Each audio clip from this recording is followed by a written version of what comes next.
Shalom jemaat Tuhan, kita bersyukur Tuhan selalu memberikan waktu dan kesempatan kepada kita untuk kita tetap beribadah. Baiklah, ibadah kita hari ini dengan tema jemaat di Efesus akan dimulaikan. Sebelum itu kita ambil saat teduh sejenak.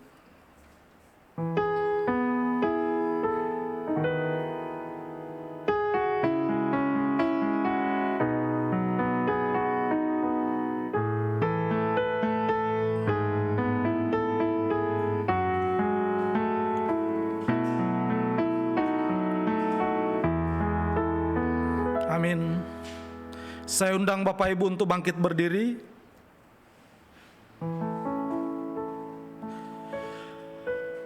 Segala bangsa yang kujadikan akan datang sujud menyembah di hadapan-Mu, ya Tuhan, dan akan memuliakan nama-Mu. Kita mau memuji Tuhan, kita mau sembah Raja mulia, kita angkat pujian KPK 28 mulia.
Tuhan Yesus, Allah Bapa dalam sorga, Allah yang kami puji dan kami sembah siang dan malam, kembali kami datang padamu Tuhan, bersyukur atas apa yang Kau sudah berikan kepada kami, untuk kebaikan-Mu kepada kami Tuhan. Engkau memimpin kami dalam segala aktivitas kami. Engkau menolong, menjaga kami di setiap langkah hidup kami Tuhan. Terima kasih untuk waktu dan kesempatan yang Kau berikan kepada kami Tuhan. Dan oleh kemurahan-Mu, kami boleh lagi datang beribadah. Kami boleh lagi memuji dan menyembah Engkau. Layakkan kami Tuhan untuk kami mengikuti ibadah ini. Dan biarlah seluruh rangkaian ibadah kami pada hari ini Tuhan yang pimpin, agar boleh berjalan dengan baik. Terima kasih Tuhan, dalam nama Yesus, amin. Silakan duduk Bapak Ibu.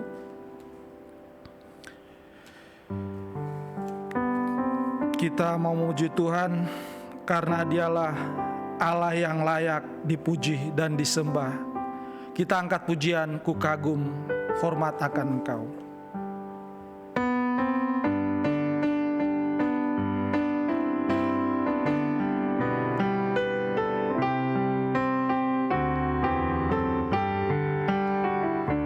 Kau sungguh indah tiada taranya, sungguh menakjubkan, sungguh ajaib untuk dimengerti,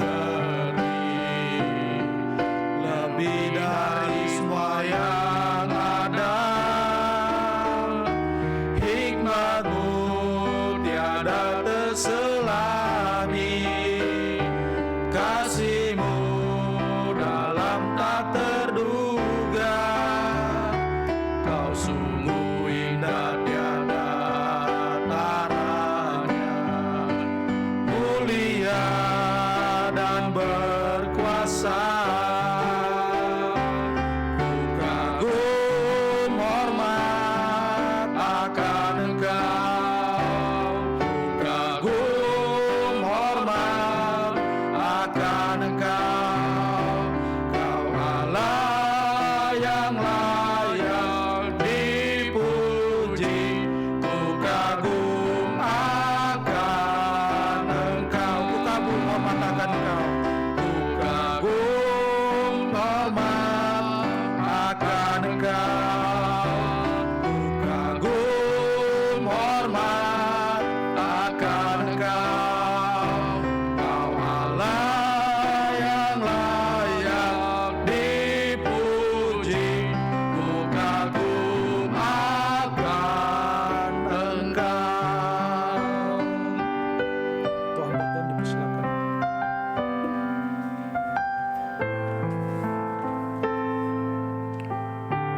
Jemaat yang dikasihi Tuhan, kita akan datang mengaku dosa kita di hadapan Tuhan.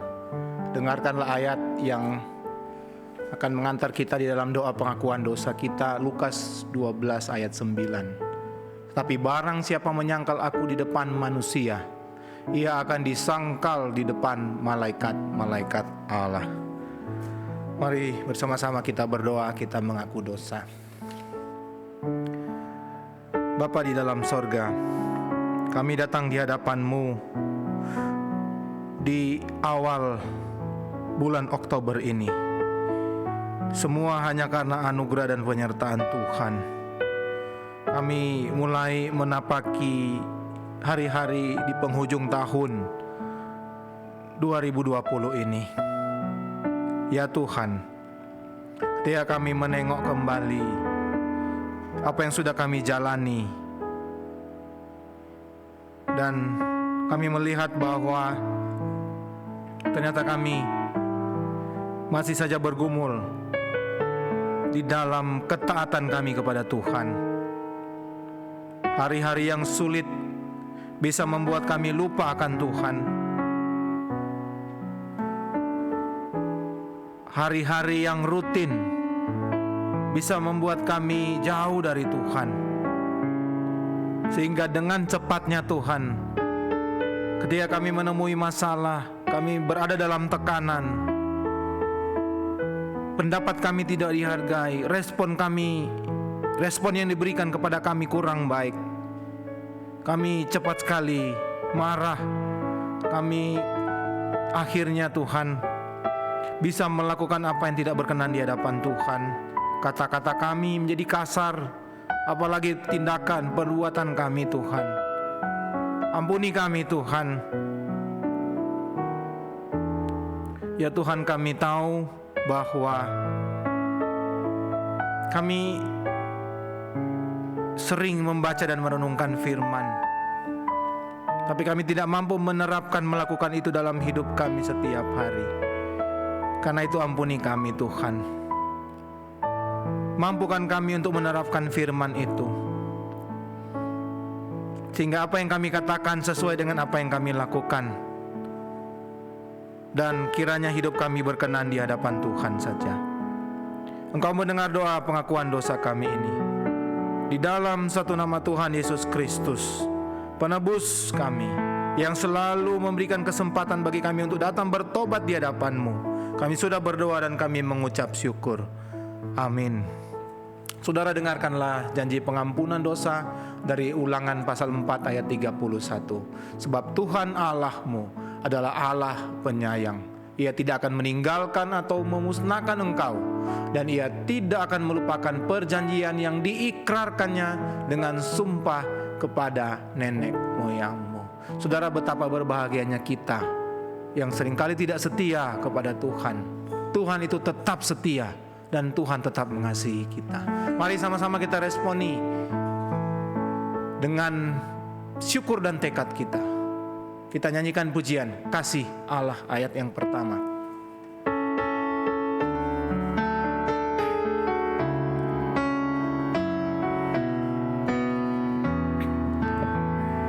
Kasih Allah amat besar yang tak dapat kulukiskan, lebih tinggi dari bintang, lebih dalam dari lautan. Meski Adam telah berdosa, Ia mengutus anaknya agar kita damai dengannya, dosa diampuninya. Kasih Allah tak berduga, tinggi dalam dan luas, tetap teguh tak berubah sampai selama-lamanya. Kasih Allah tak terduga, tinggi dalam dan luas, tetap teguh tak berubah sampai selama-lamanya. Jemaat, mari kita berdiri. Mari bersama-sama kita mengucapkan dengan penuh penghayatan pengakuan iman kita. Pengakuan iman rasuli yang berkata demikian. Aku percaya kepada Allah, Bapa yang Maha Kuasa, Khalik langit dan bumi, dan kepada Yesus Kristus anaknya yang tunggal Tuhan kita, yang dikandung daripada Roh Kudus, lahir dari anak darah Maria, yang menderita sengsara di bawah pemerintahan Pontius Pilatus, disalibkan, mati dan dikuburkan, turun ke dalam kerajaan maut. Pada hari yang ketiga, bangkit pula dari antara orang mati, naik ke sorga, duduk di sebelah kanan Allah, Bapa yang Maha Kuasa. Dan dari sana Ia akan datang untuk menghakimi orang yang hidup dan yang mati. Aku percaya kepada Roh Kudus, gereja yang kudus dan am, persekutuan orang kudus, pengampunan dosa, kebangkitan tubuh, dan hidup yang kekal. Amin. Jemaat, silakan duduk.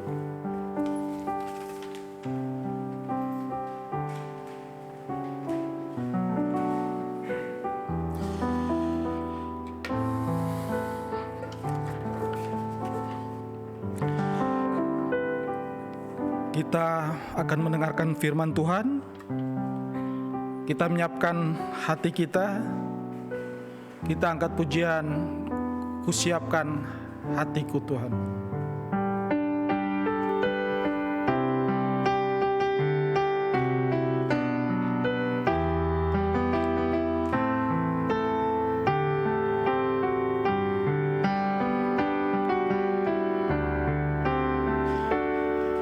Kusiapkan hatiku Tuhan, untuk dengar firman-Mu saat ini.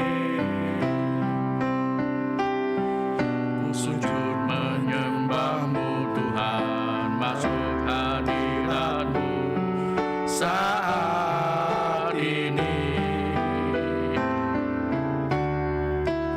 Curahkan urapan-Mu Tuhan bagi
Kusiapkan hatiku Tuhan. Kusiapkan hatiku Tuhan, ku dengar firman-Mu. Untuk hamba Tuhan dipersilakan.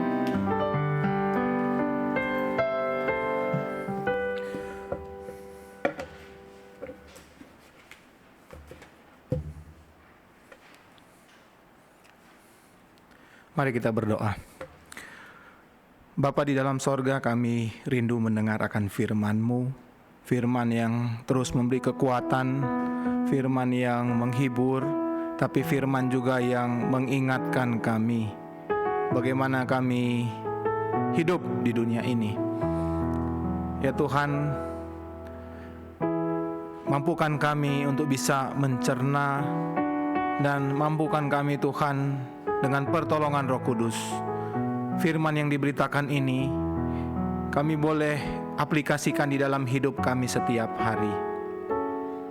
Mungkin kami akan kelihatan berbeda dari orang lain, tapi itulah yang menjadi tuntutan Tuhan dalam hidup setiap anak-anak Tuhan, menampilkan hidup yang sesuai dengan apa yang menjadi kemauan Tuhan, bukan apa yang menjadi kemauan diri sendiri atau kemauan dunia. Tolong hamba-Mu Tuhan di dalam menyampaikan kebenaran firman Tuhan ini. Biarlah ini semua membuat nama Tuhan dipermuliakan. Berfirmanlah Tuhan, kami semua siap untuk mendengarkannya. Di dalam satu nama Tuhan Yesus Kristus kami berdoa dan bersyukur. Amin. Shalom jemaat yang dikasihi Tuhan, tidak terasa kita sampai di bulan yang ke-10, di bulan Oktober. Ya, tinggal 3 bulan lagi kita akan selesai di tahun 2020.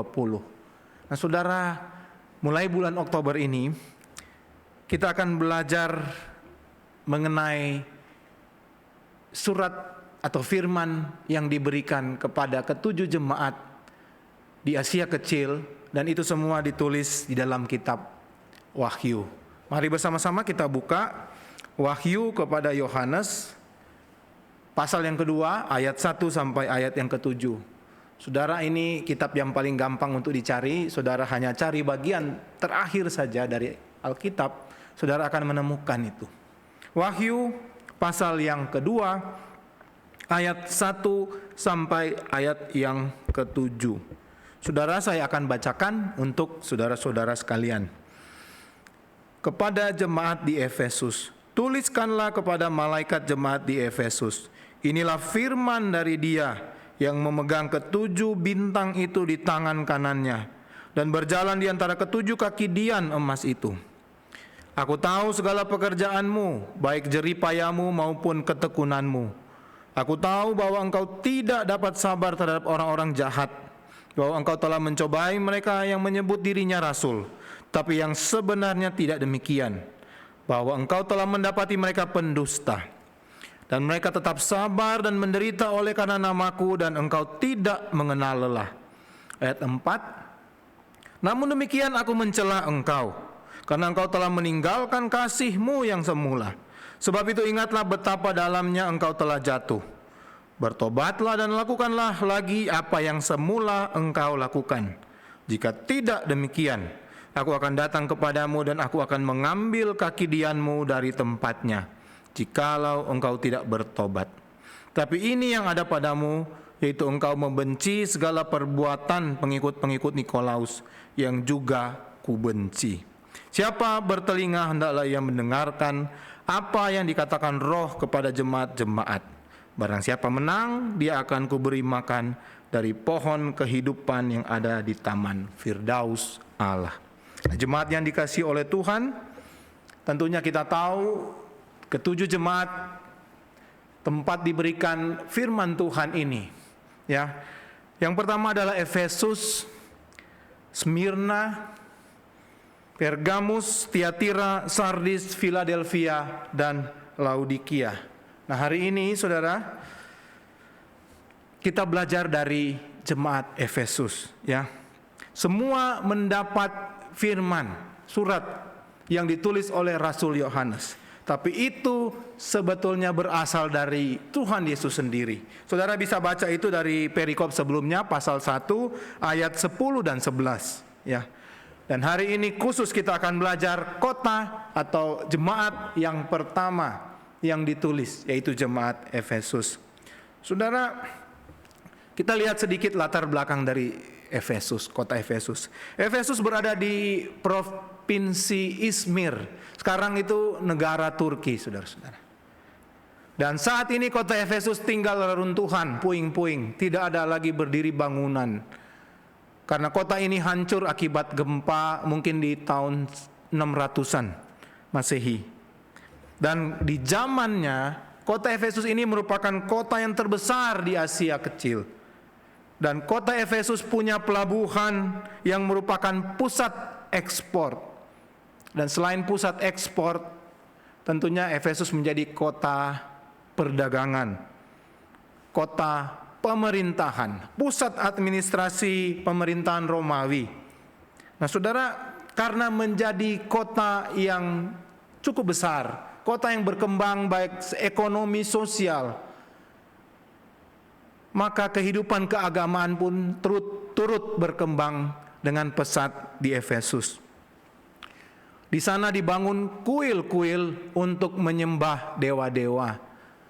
Salah satunya misalnya kuil Anatolia. Kemudian ada kuil yang cukup terkenal dan sering ditulis juga di Alkitab, yaitu kuil untuk Dewi Artemis. Saudara, di Paulus waktu dia berkunjung ke Efesus, ada di Kisah Para Rasul, saudara, ada ditulis ketika dia melewati kuil untuk Dewi Artemis.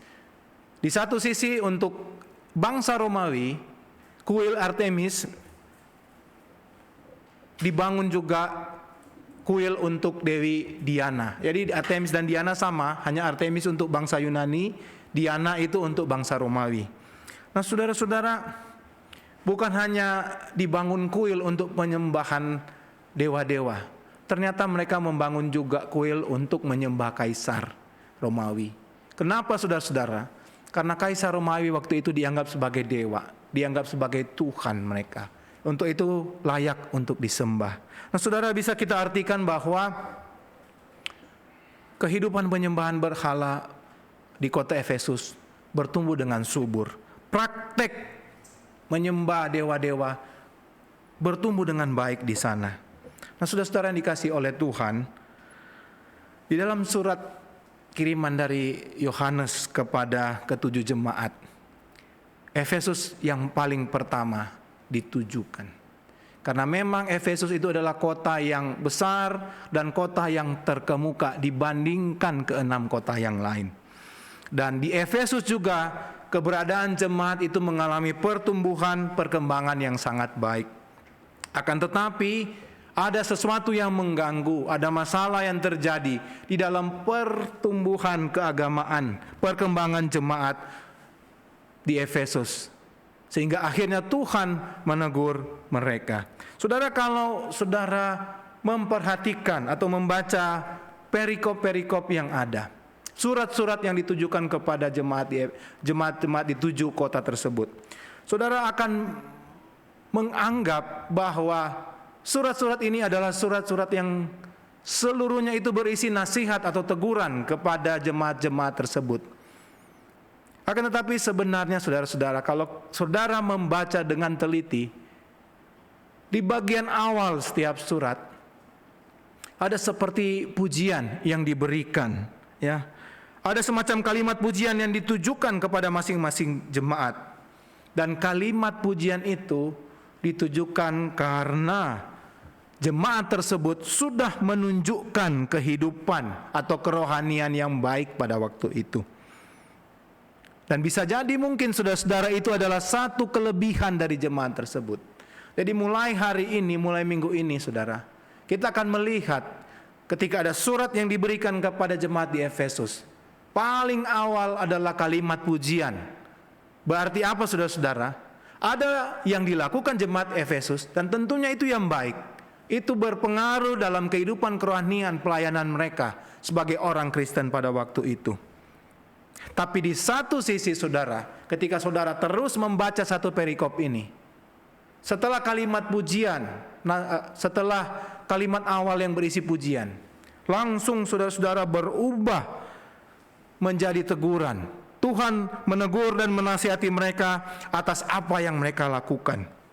Dan bisa jadi saudara, ketika tadi dikatakan ini adalah kelebihan, tentunya sekarang ini adalah kelemahan.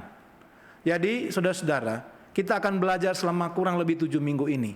Apa yang menjadi kelebihan, apa yang menjadi kelemahan dari ketujuh jemaat tersebut. Apa yang sangat dipuji oleh Tuhan, tapi ada juga yang dikecam saudara-saudara. Ada yang ditegur, ada yang diperingatkan oleh Tuhan. Mari kita lihat apa yang firman Tuhan katakan. Saudara, saya mencatat ada 3 hal. Pujian yang diberikan Tuhan Yesus kepada jemaat di Efesus. Dan semuanya ada di perikop yang saudara baca barusan. Saya mulai dari yang pertama, hal yang pertama ada di ayat 2a. Aku tahu segala pekerjaanmu, baik jeripayamu maupun ketekunanmu. Saudara melihat di sini ada kata jeripayah dan ada kata ketekunan. Saudara, bahasa asli yang dipakai jeripayah, ya, bahasa Yunani adalah kopos. Kopos artinya apa? Membanting tulang. Saudara, namanya membanting tulang, saudara pasti tahu. Berarti jemaat di Efesus adalah tipe orang yang pekerja keras. Saudara, nggak mungkin saudara bekerja dengan sungguh-sungguh kemudian tidak dikatakan saudara membanting tulang.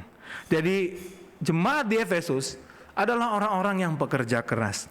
Sedangkan ketekunan dipakai kata hupomone. Saudara, kalau saudara ikut persekutuan doa hari Rabu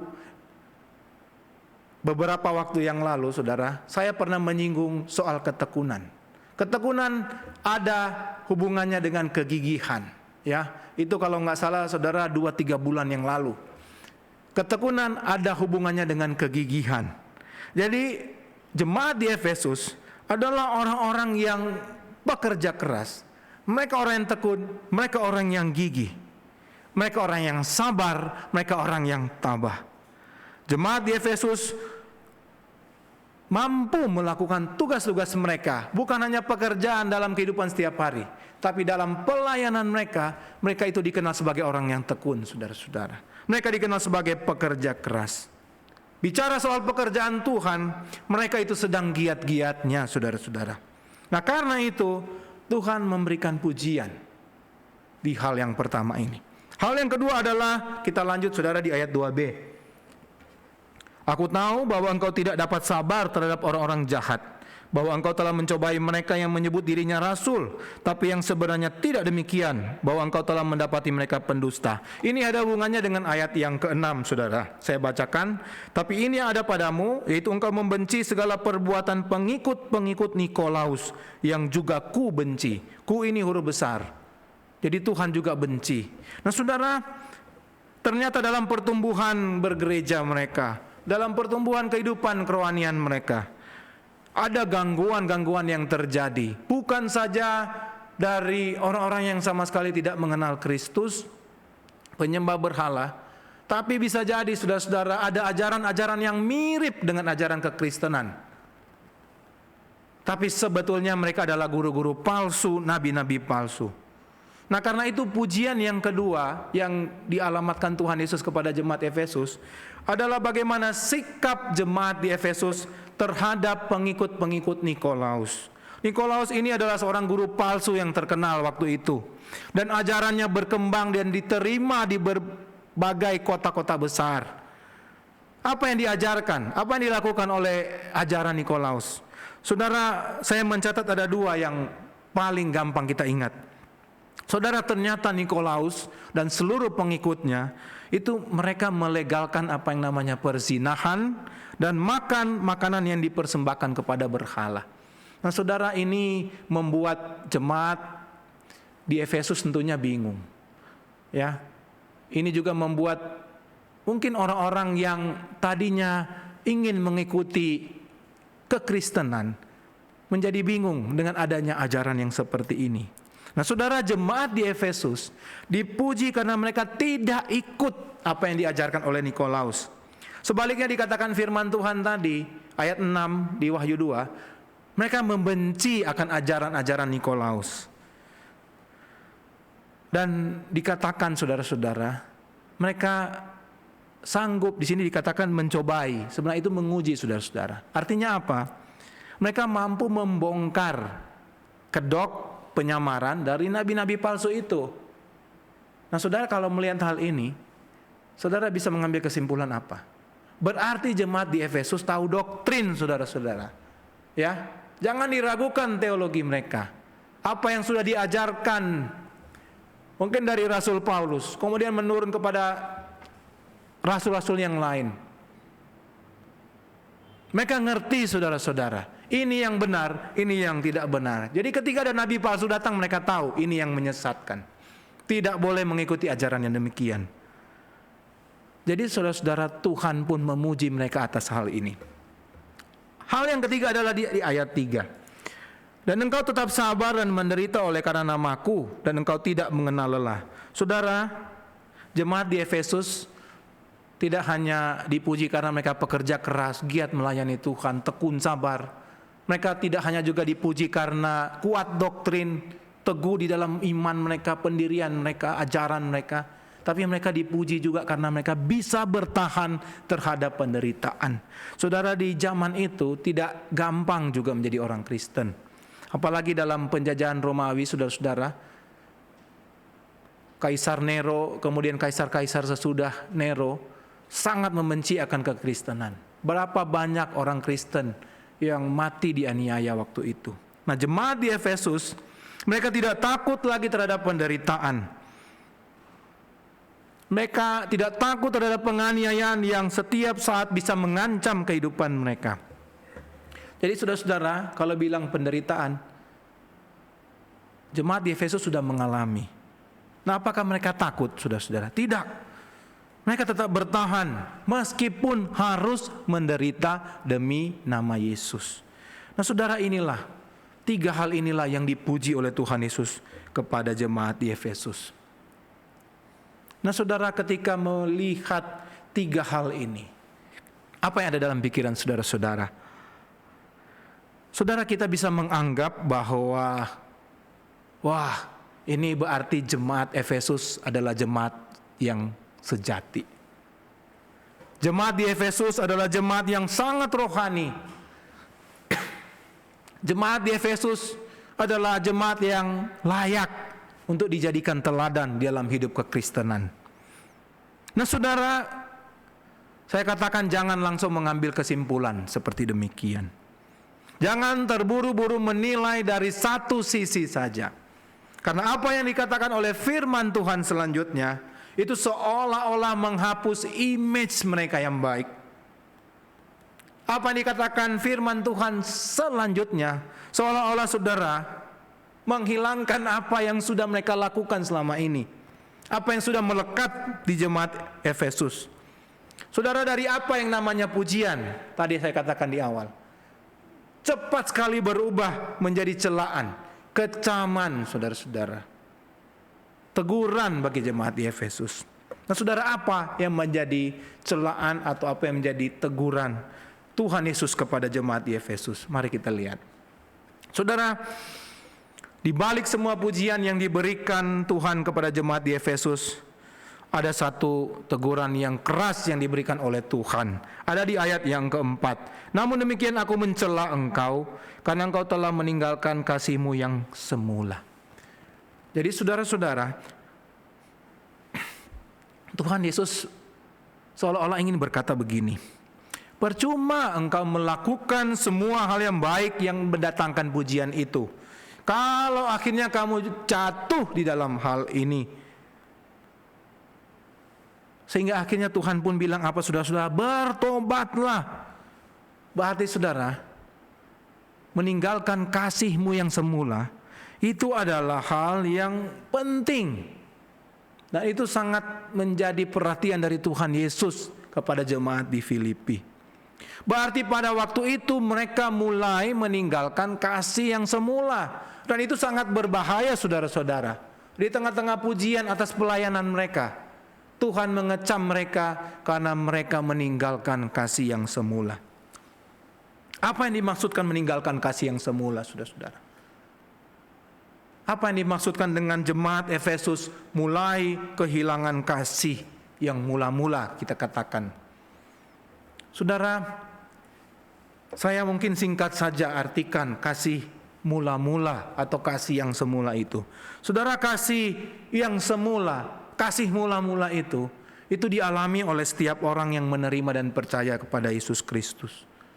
Ada kasih yang membuka mata kita akan keberdosaan diri kita, dan akhirnya kita perlu Tuhan, saudara-saudara. Kita butuh Yesus sebagai Tuhan dan Juru Selamat kita. Sehingga akhirnya kita mengalami perjumpaan pribadi dengan Tuhan. Kita mengalami perjumpaan yang personal sekali dengan Tuhan. Hanya engkau dan Tuhan, saudara-saudara. Dan Tuhan mengampunimu. Tuhan memberikan kesempatan kepadamu. Disinilah saudara-saudara waktu atau momen di mana cinta dari Tuhan itu menyentuh hatimu, menyentuh hati saya. Dan akhirnya saya memberikan komitmen bahwa saya akan mencintai Tuhan seumur hidup saya. Dan momen seperti ini saudara-saudara, seringkali kita kenal dengan satu kata yang sering juga saudara ucapkan, lahir baru. Ya. Suatu babak yang baru lagi dalam kehidupan kita sebagai anak Tuhan. Nah saudara, orang yang mengalami perjumpaan dengan Tuhan, orang yang diselamatkan oleh Tuhan, menerima anugerah keselamatan itu, dia memiliki kasih mula-mula yang menggebu-gebu. Yang tadinya saudara-saudara, dia mungkin jauh dari Tuhan. Sekarang rasa-rasanya dia mau dekat dengan Tuhan. Dia terus merasakan apa yang namanya damai sejahtera. Karena dia sudah mengalami anugerah keselamatan itu. Dan ketika engkau mengatakan bahwa engkau mencintai Tuhan, engkau memiliki kasih yang mula-mula itu, ada perubahan yang terjadi di dalam hidupmu. Engkau dulunya enggak suka baca Alkitab, engkau jadi rajin baca Alkitab. Engkau dulunya bingung doa bagaimana. Sekarang saudara-saudara, enggak perlu panjang-panjang, mungkin sederhana, tapi engkau tahu kepada siapa engkau berdoa. Apa yang engkau ucapkan pun engkau tahu. Engkau mulai belajar melayani Tuhan. Dan di dalam kehidupanmu setiap hari, orang yang mengalami kasih mula-mula, orang yang sudah lahir baru saudara, otomatis hidupnya transformasi, berubah. Dia menjaga kesucian hidupnya, berusaha menghindari perbuatan yang mendukakan hati Tuhan, menghindari perbuatan-perbuatan yang tidak menyenangkan hati Tuhan. Nah saudara-saudara, ini yang menjadi pertanyaan. Kalau kita belum pernah mengalami hal-hal yang seperti saya sebutkan tadi, jangan-jangan saudara, kita ini belum mengalami lahir baru. Jangan-jangan saudara, kita ini belum punya apa yang namanya kasih mula-mula itu. Jangan-jangan saudara-saudara, kita ini belum menerima Tuhan Yesus sebagai Tuhan dan Juru Selamat kita secara pribadi. Nah saudara, itu bisa terjadi saudara. Engkau yang lahir dari orang Kristen, dari keluargamu yang Kristen, tapi hidupmu tidak pernah berubah.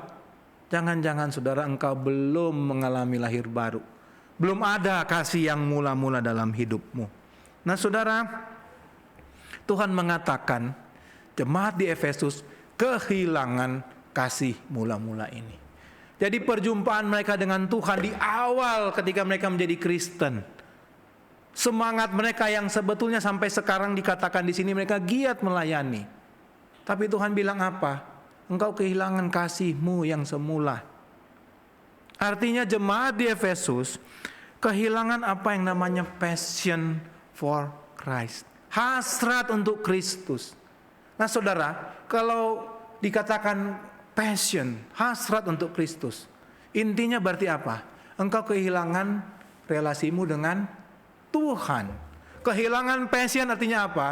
Engkau kehilangan relasi yang intim dengan Tuhan.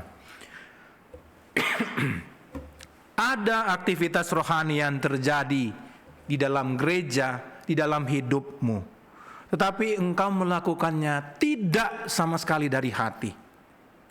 Engkau tidak melakukannya dengan penuh passion, dengan penuh cinta kepada Tuhan. Karena engkau tadi seperti yang katakan, engkau relasimu dengan Tuhan itu sedang terganggu, tidak intim lagi dengan Tuhan. Di dalam konteks ini apa yang dilakukan jemaat di Efesus itu hanyalah sekedar rutinitas, kewajiban belaka. Jadi Tuhan memuji mereka hanya karena rutinitas biasa aja yang mereka lakukan tiap hari. Tahukah saudara-saudara, ketika aktivitas rohani seperti ini, engkau lakukan terus-menerus tanpa ada passion, tanpa ada kasih yang mula-mula itu hanyalah bentuk arogansi, kesombongan rohanimu, saudara-saudara. Engkau mengaku engkau mengerjakan itu, tapi engkau sebenarnya mengerjakan itu untuk kesombongan rohanimu. Spiritual pride, saudara-saudara. Berhati-hatilah. Inilah yang menjadi inti teguran Tuhan Yesus kepada jemaat di Efesus. Jadi mereka sudah menyimpang dari jalur yang Tuhan tetapkan. Jadi mereka menyimpang bukan karena doktrin mereka kuat. Mereka menyimpang bukan dari segi pelayanan yang dilakukan sebagai orang Kristen. Bukan, saudara-saudara. Bukan menyimpang dari tidak tahan menghadapi pergumulan setiap hari, saudara-saudara. Tapi mereka menyimpang dari hubungan relasi mereka yang intim dengan Tuhan. Saudara, ini adalah hal yang berbahaya. Orang Kristen seringkali terjebak seperti ini. Awalnya dia betul-betul mengasihi Tuhan. Awalnya dia berjanji di hadapan Tuhan, dia akan mencintai Tuhan. Tapi seiring waktu berjalan, saudara-saudara, kasih kepada Tuhan itu, passion kepada Tuhan itu mundur, hilang. Kenapa? Tidak ada lagi relasi yang intim dengan Tuhan. Engkau berdoa, doa pagi, saat teduh, iya engkau doa. Tapi itu sekedar biasa aja, supaya mama papa tidak marah. Anak-anak harus saat teduh. Atau supaya tidak ditegur istri, tidak ditegur suami, saya harus lakukan. Malu sama orang lain, malu sama majelis yang lain, malu sama hamba Tuhan yang lain, malu sama jemaat yang lain kalau saya tidak saat teduh, saya tidak berdoa, saya tidak melayani, saya tidak datang gereja. Hati-hati, saudara. Cek and recheck kembali kehidupanmu. Apakah engkau kehilangan kasih yang semula itu? Jemaat yang dikasihi oleh Tuhan, teguran firman Tuhan jelas sekali kepada jemaat di Efesus.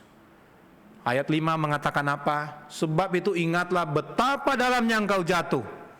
Jadi saudara-saudara, jemaat di Efesus ternyata perlahan demi perlahan mulai jatuh ke dalam hubungan yang tidak intim lagi dengan Tuhan. Bertobatlah dan lakukan lagi apa yang semula engkau lakukan.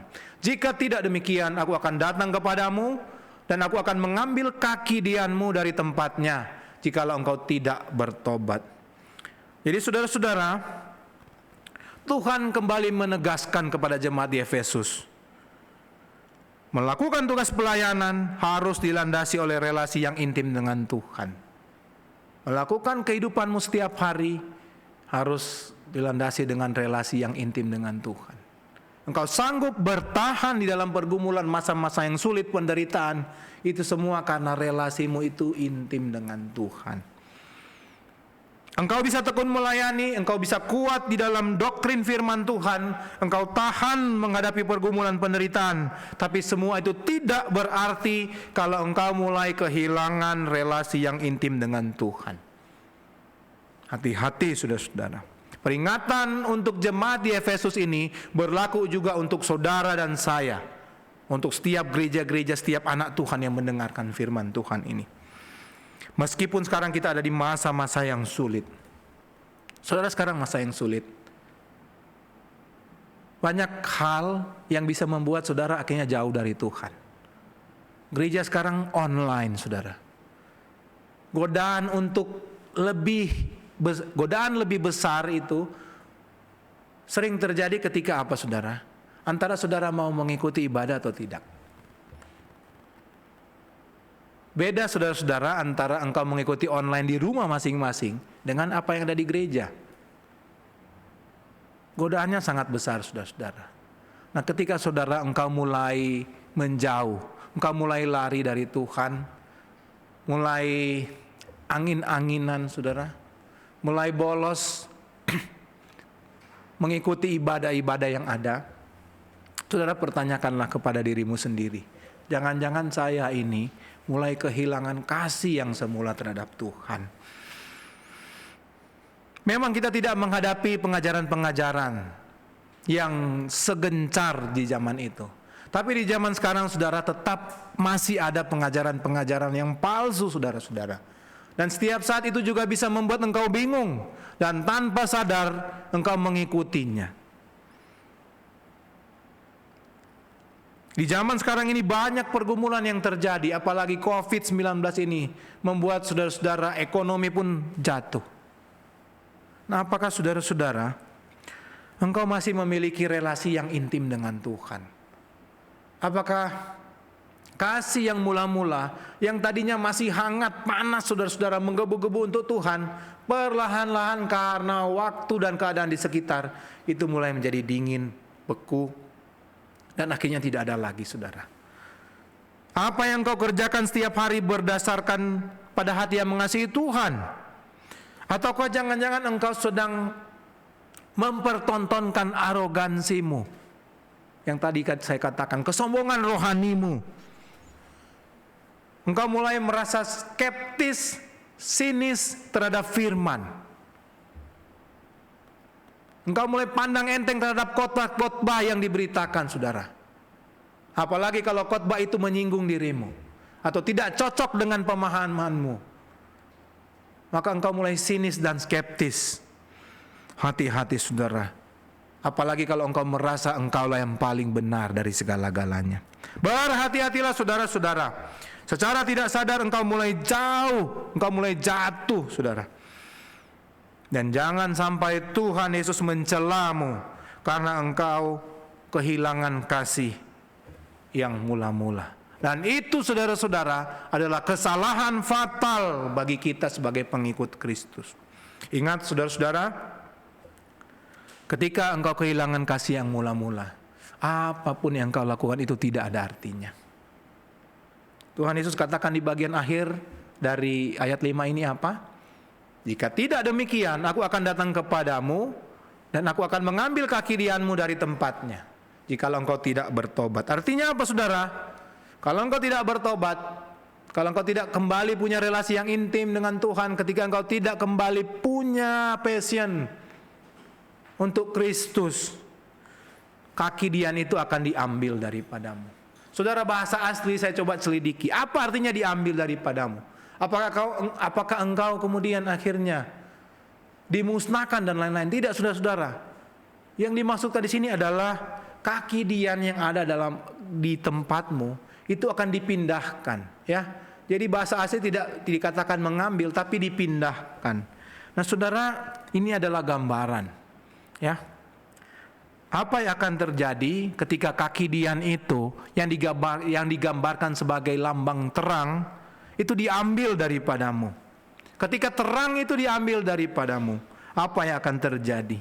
Ketika terang itu diambil dari kehidupan kita sebagai orang Kristen, anak Tuhan, apa yang akan terjadi? Saudara, kita kehilangan fungsi kita seperti yang Tuhan Yesus katakan di Matius. Kamulah garam dan terang dunia. Nah saudara, apa yang akan terjadi? Engkau harusnya, keberadaanmu harusnya menjadi terang bagi sesama. Tapi ketika engkau kehilangan kasih yang mula-mula, engkau jatuh terus, sehingga akhirnya engkau lost, hilang komunikasi dengan Tuhan, hilang hubungan relasi dengan Tuhan. Terang itu diambil daripadamu. Apa yang akan terjadi? Kita kehilangan fungsi kita sebagai berkat, sebagai terang bagi banyak orang. Bertobatlah saudara-saudara. Ingat kembali kasihmu yang semula untuk Tuhan. Bangun terus relasi yang intim dengan Dia. Sehingga apa yang engkau lakukan bisa berarti bagi banyak orang. Apa yang engkau lakukan, engkau menjadi terang bagi banyak orang. Engkau bawa orang lain untuk bisa makin lama makin kenal Tuhan. Engkau bawa keluargamu, orang yang terdekat denganmu, untuk makin lama makin intim dengan Tuhan. Biarlah firman Tuhan ini memberkati saudara-saudara sekalian. Mari kita berdoa. Bapa dalam sorga, terima kasih untuk firman-Mu. Kami takut Tuhan kalau kami kehilangan kasih kami yang semula terhadap Tuhan.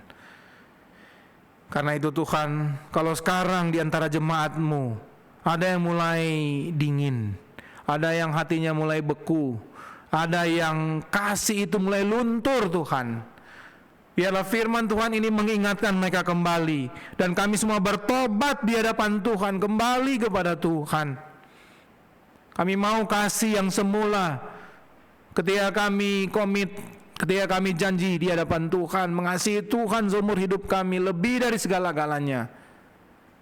Itulah yang akan kami buktikan dalam hidup kami sekarang Tuhan. Tolong kami untuk bisa mengerti akan firman Tuhan ini, sanggup melakukan dalam hidup kami setiap hari. Kami tetap menjadi terang bagi banyak orang, sehingga orang lain bisa melihat, mengenal dan percaya kepada Kristus. Terima kasih Tuhan, inilah doa hamba-Mu. Berkati seluruh jemaat Muara Baru yang mendengarkan firman Tuhan ini. Di dalam satu nama Tuhan Yesus Kristus, firman yang hidup. Kami sudah berdoa dan kami bersyukur. Amin.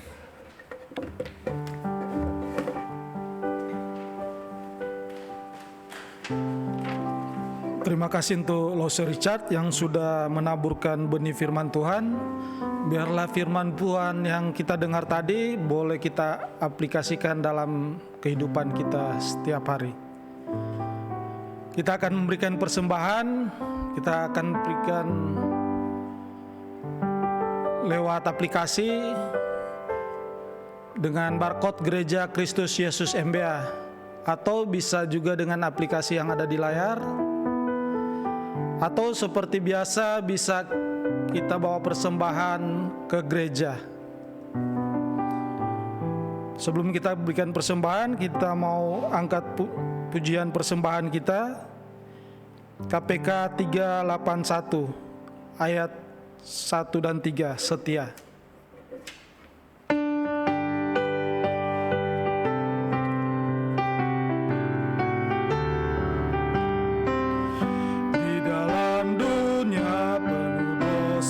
Selalu berubah, langit pun goncang, dan iblis pun giat bekerja. Banyak anak Tuhan tersesatlah. Apakah engkau juga bimbang, hatimu khawatir tak berdaya? Bangkit bagi Tuhan di sorga, bagi Rajamu tetap setialah.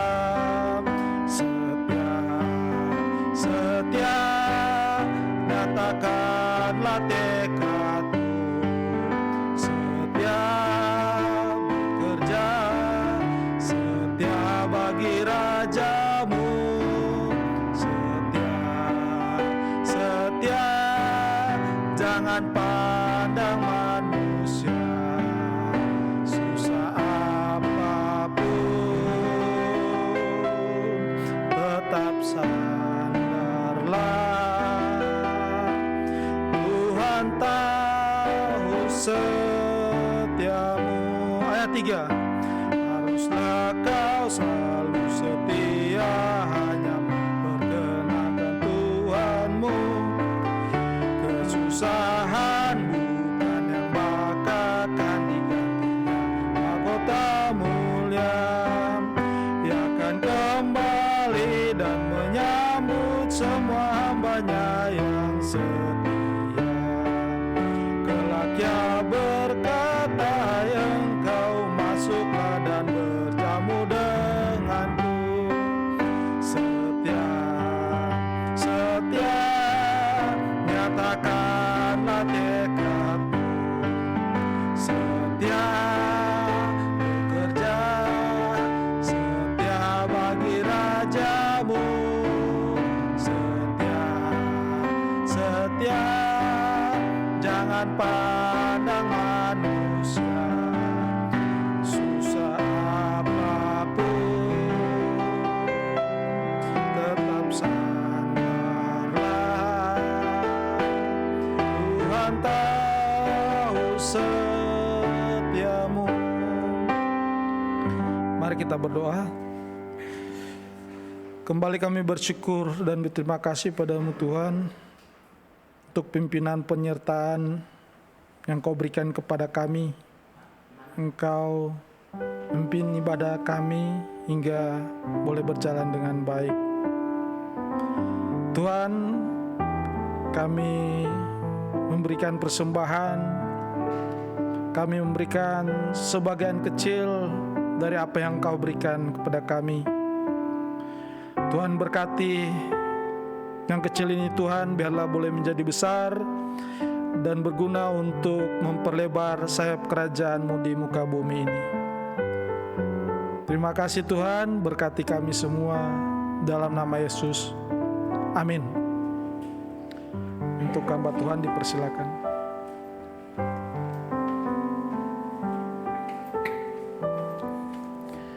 Jemaat sekalian, terus saya ingatkan jemaat untuk tetap setia menjalankan kehidupan rohani yang baik, yang benar di hadapan Tuhan, dan jangan lupakan kehidupan ibadahmu, persekutuanmu dengan Tuhan. Hari Rabu malam nanti ada persekutuan doa. Temanya adalah doa Yabes di 1 Tawarik 4 ayat 9 dan 10.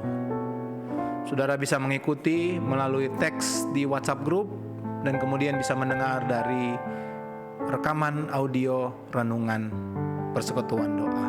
Hari Minggu nanti, minggu depan tanggal 11 Oktober, tema adalah kepada jemaat di Smyrna. Jadi jemaat yang kedua. Pengkhotbahnya adalah Pendeta Hari Sujatmiko. Beliau adalah hamba Tuhan dari Sinode GKY, pemimpin liturgis Bapak Sumarno, pemusik Bapak Atta, Emin, multimedia Gabriel dan tim. Harap setiap jemaat untuk bisa mengikuti ibadah-ibadah ini dengan baik dan mempersiapkan diri. Baik, kita akan berdoa. Kita akan berdoa. Yang pertama kita berdoa untuk bangsa dan negara. Kita berdoa untuk pemimpin negara di dalam menentukan berbagai kebijakan yang ada, terutama masalah COVID ini. Saudara, meskipun PSBB jilid 2 dijalankan, setiap hari kita bisa mendengar dan melihat informasi. Angka orang yang terinfeksi tetap tinggi, saudara-saudara. Sampai kadang-kadang kita pun berpikir, kapan ini akan berakhir? Kenapa masih banyak seperti ini? Apakah orang-orang di sekitar lalai, tidak taat aturan yang ada? Saudara, kita bawa semua itu di hadapan Tuhan. Kita terus berdoa, biarlah bangsa negara boleh bijaksana menyikapi hal ini. Semua kita rindu COVID berakhir dari Indonesia. Semua kita rindu tidak ada lagi orang yang terjangkit sedemikian banyak. Kita juga terus berdoa gereja boleh jadi berkat bagi jemaat, bagi sesama. Memperhatikan, kita boleh berbagi berkat dengan sesama kita. Tentunya saudara-saudara, selalu saya himbau, meskipun engkau bertemu dengan tetanggamu, harap menjaga protokol kesehatan yang baik. Kita juga terus doakan untuk jemaat-jemaat, siapapun saudara yang engkau tahu dia mengalami pergumulan sakit penyakit, pergumulan ekonomi, kita bawa dalam doa. Mari kita berdoa. Bapa di sorga, kembali kami datang kepadamu. Kami terus membawa bangsa negara kami dalam proses menghadapi pandemi COVID ini. Tuhan, meskipun di Jakarta PSBB dilakukan, tapi jumlah orang yang terinfeksi tetap banyak Tuhan. 3.000, 4.000 masih ada. Karena itu Tuhan, kami datang di hadapan-Mu memohon, beri anugerah, beri belas kasihan-Mu bagi bangsa kami, bagi negara kami ini Tuhan. Pemimpin-pemimpin kami boleh mempersiapkan strategi yang baik supaya tidak mengorbankan banyak pihak. Ekonomi tetap berjalan, tapi kesehatan juga tetap diutamakan Tuhan. Karena itu tolong kami juga sebagai warga menaati dengan penuh setiap aturan-aturan yang diberikan. Kami tidak berani Tuhan untuk melangkah kalau tanpa ada pertolongan tuntunan dari Tuhan. Karena itu Tuhan, beri selalu hikmat bijaksana bagi kami menyikapi semua hal yang terjadi terkait dengan COVID ini Tuhan. Sehingga kami boleh jadi contoh yang baik bagi orang di sekitar kami, meneladani yang baik yang sudah dianjurkan oleh pemerintah. Kami gereja pun tetap akan berusaha terus bagaimana kami sebagai gereja boleh menjadi berkat bagi seluruh jemaat. Hal jasmani, apalagi hal rohani Tuhan, yang sangat dibutuhkan oleh jemaat atau orang-orang yang di sekitar. Biar Tuhan memakai gerejamu ini Tuhan, seturut dengan waktu dan kehendak Tuhan saja. Kami teringat akan saudara-saudara kami yang di masa-masa sulit ini mengalami pergumulan juga. Mereka yang tetap bergumul dengan sakit penyakit dalam masa pemulihan, di dalam pekerjaan mereka, bekerja dari rumah, atau pekerjaan yang dikurangi sehingga akhirnya pendapatan berkurang. Tolonglah mereka semua juga Tuhan, sehingga dalam kehidupan mereka tetap terhubung erat dengan Tuhan. Hanya dengan kekuatan Tuhan sajalah mereka sanggup melewati masa-masa yang sulit ini. Tolonglah kami si jemaat Muara Baru, kami jadi teladan yang baik bagi sesama kami. Kami perhatikan juga orang-orang yang di sekitar kami, meskipun mereka mungkin tidak seiman dengan kami. Tuhan pakai kami untuk menjadi terang bagi sesama Tuhan. Terima kasih Tuhan. Masa depan kami, masa depan bangsa ini kami serahkan ke dalam tangan-Mu saja. Kami rindu Tuhan, kalau Tuhan izinkan akhir tahun kami semua boleh bebas dari COVID ini. Tapi itu semua hanya terjadi seturut kehendak Tuhan saja. Kami hanya bisa meminta kepada Tuhan. Dan berilah hati yang tetap bersyukur Tuhan, apapun jawaban Tuhan itu. Terima kasih Tuhan, Engkau mendengar setiap doa kami. Doa yang kami naikkan di dalam satu nama, Tuhan Yesus, yang sudah mengajar kami doa Bapa kami, yang kami rindu untuk mengucapkannya bersama-sama. Bapa kami yang di sorga, dikuduskanlah namamu, datanglah kerajaan-Mu, jadilah kehendak-Mu di bumi seperti di sorga. Berikan kami pada hari ini makanan kami yang secukupnya, dan ampunilah kami akan kesalahan kami, seperti kami juga mengampuni orang yang bersalah pada kami. Jangan bawa kami ke dalam pencobaan, tetapi lepaskan kami daripada yang jahat. Karena Engkau yang punya kerajaan, kuasa dan kemuliaan sampai selama-lamanya. Amin. Jemaat, mari kita berdiri, kita naikkan pujian pengagungan kita, doksologi, kemudian kita akan terima berkat Tuhan.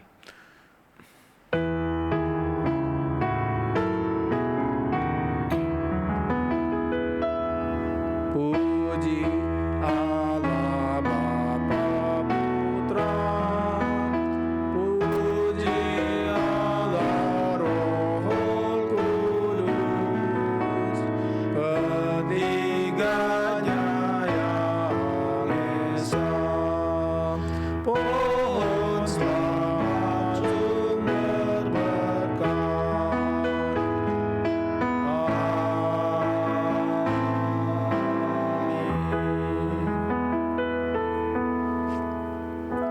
Jemaat, arahkanlah hatimu kepada Tuhan, terimalah berkat-Nya.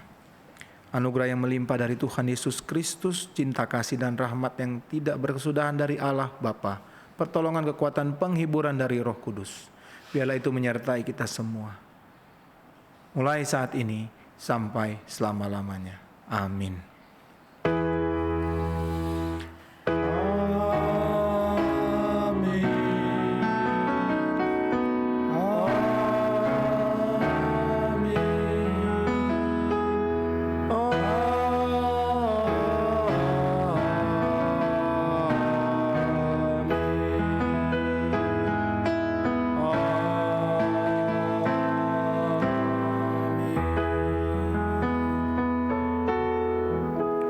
Jemaat, silakan duduk. Setiap pribadi saat teduh di hadapan Tuhan berdoa mengucap syukur kepada Tuhan. Kebaktian kita selesai, Tuhan memberkati.